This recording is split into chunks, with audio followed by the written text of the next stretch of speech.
KaraokeBooks. Candide. Audiobook. Written by Voltaire. Translated by Tobias Smollett. Chapter 17. Candide and his valet arrive in the country of El Dorado. What they saw there. When to the frontiers of the Oreillons, said Cacambo to Candide, "You see, this hemisphere is not better than the other. Now take my advice and let us return to Europe by the shortest way possible." "But how can we get back?" said Candide. "And whither shall we go? To my own country? The Bulgarians and the Abaris are laying that waste with fire and sword. Or shall we go to Portugal? There I shall be burned, and if we abide here we are every moment in danger of being spitted. But how can I bring myself to quit that part of the world where my dear Miss Cunegonde has her residence?" "Let us return towards Cayenne," said Cacambo. "There we shall meet with some Frenchmen, for you know those gentry ramble all over the world. Perhaps they will assist us, and God will look with pity on our distress." It was not so easy to get to Cayenne. They knew pretty nearly whereabouts it lay, but the mountains, rivers, precipices, robbers, savages, were dreadful obstacles in the way. Their horses died with fatigue and their provisions were at an end. They subsisted a whole month on wild fruit, till at length they came to a little river bordered with cocoa trees, the sight of which at once revived their drooping spirits and furnished nourishment for their enfeebled bodies. Cacambo, who was always giving as good advice as the old woman herself, said to Candide, "You see there is no holding out any longer, we have travelled enough on foot. I spy an empty canoe near the river side. Let us fill it with coconuts, get into it, and go down with the stream. A river always leads to some inhabited place. If we do not meet with agreeable things, we shall at least meet with something new."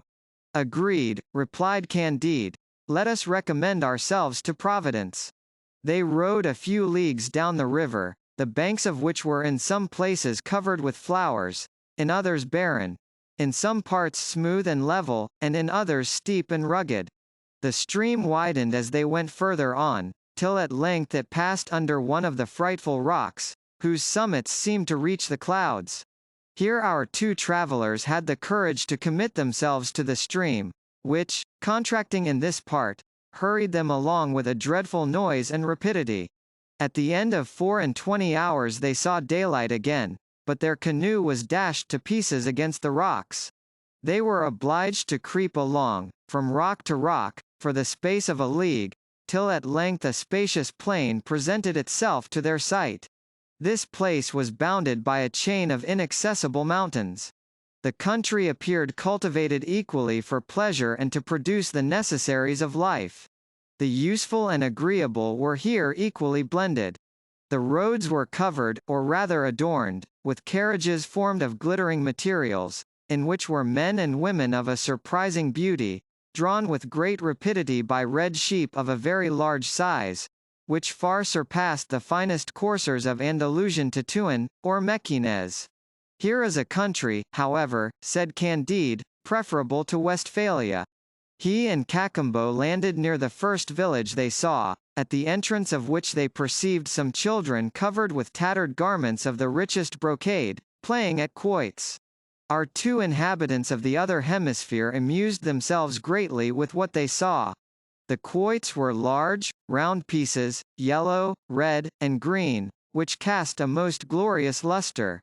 Our travelers picked some of them up, and they proved to be gold, emeralds, rubies, and diamonds, the least of which would have been the greatest ornament to the superb throne of the great Mogul.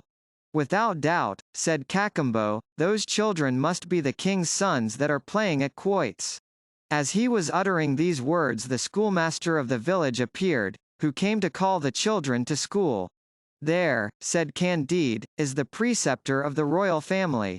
The little ragamuffins immediately quitted their diversion, leaving the quoits on the ground with all their other playthings.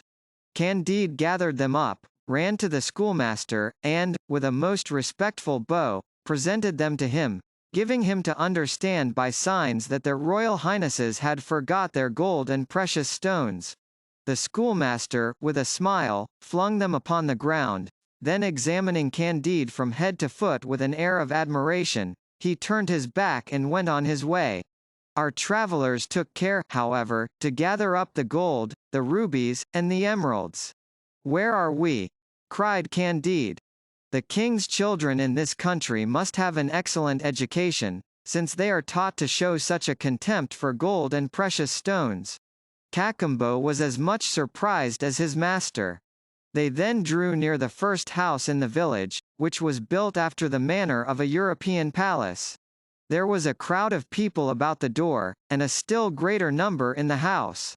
The sound of the most delightful instruments of music was heard, and the most agreeable smell came from the kitchen. Cacambo went up to the door and heard those within talking in the Peruvian language, which was his mother tongue. For everyone knows that Cacambo was born in a village of Tucumán, where no other language is spoken. "I will be your interpreter here," said he to Candide. "Let us go in. This is an eating house." Immediately 2 waiters and 2 servant girls, dressed in cloth of gold, and their hair braided with ribbons of tissue, accosted the strangers and invited them to sit down to the ordinary. Their dinner consisted of 4 dishes of different soups, each garnished with 2 young parakeets, a large dish of boule that weighed 200 weight, 2 roasted monkeys of a delicious flavor, 300 hummingbirds in one dish, and 600 flybirds in another, some excellent ragouts, delicate tarts, and the whole served up in dishes of rock crystal. Several sorts of liquors, extracted from the sugarcane, were handed about by the servants who attended. Most of the company were chapmen and wagoners, all extremely polite. They asked Cacambo a few questions with the utmost discretion and circumspection, and replied to his in a most obliging and satisfactory manner. As soon as dinner was over, both Candide and Cacambo thought they should pay very handsomely for their entertainment by laying down 2 of those large gold pieces which they had picked off the ground, but the landlord and landlad burst into a fit of laughing and held their sides for some time. When the fit was over, the landlord said, "Gentlemen, I plainly perceive you are strangers, and such we are not accustomed to charge. Pardon us, therefore, for laughing when you offered us the common pebbles of our highways for payment of your reckoning. To be sure, you have none of the coin of this kingdom, but there is no necessity of having any money at all to dine in this house. All the inns, which are established for the convenience of those who carry on the trade of this nation, are maintained by the government. You have found but very indifferent entertainment here, because this is only a poor village, but in almost every other of these public houses you will meet with a reception worthy of persons of your merit." Cacambo explained the whole of this speech of the landlord to Candide, who listened to it with the same astonishment with which his friend communicated it. "What sort of a country is this," said the one to the other, "that is unknown to all the world, and in which nature has everywhere so different an appearance to what she has in ours? Possibly this is that part of the globe where everywhere is right, for there must certainly be some such place. And, for all that Master Pangloss could say, I often perceived that things went very ill in Westphalia." Karaoke Books.